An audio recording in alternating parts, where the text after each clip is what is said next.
So what we want to look at today is believing the gospel. That brings up the question, what does a Christian believe? After all, as Christians, we are called believers. Non-Christians are called non-believers. So what is it that we believe in that makes us believers? And the answer to that is what we call the gospel. We believe in the gospel. Now, the word gospel, and it's important to remember this because it sometimes helps us to sift out erroneous ideas of what God's message is to remember that the word gospel means good news. And that's what it is. The gospel is the good news of God's love for us. Sometimes the messages we get from some corners doesn't sound that good to me. And so often it's because it's not really the gospel.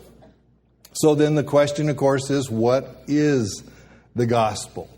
In Romans 1:16, Paul said the gospel is the power of God for the salvation of everyone who believes. That sounds pretty important. Well, when we ask that question, we look in the Bible, we're going to find one verse in particular. There's many places we could go, but I like to kind of pick out one verse that captures the essence of a truth and then go from there. And John 3:16 is that verse when we come to the gospel. Matter of fact, it's been called the Bible in a sentence. It's been called the gospel in a verse. You'll see it usually held up in the end zones of football games, and in some cases you'll even see it on some of the athletes. And you'll find it all kinds of places.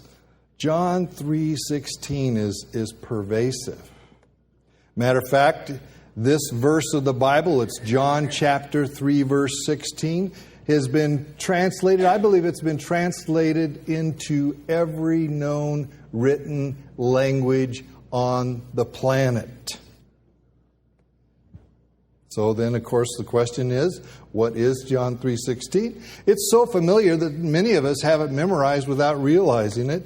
John 3:16 is, and you can say it with me if you want, for God so loved the world that He gave His only begotten Son, that whoever believes in Him should not perish, but have everlasting life.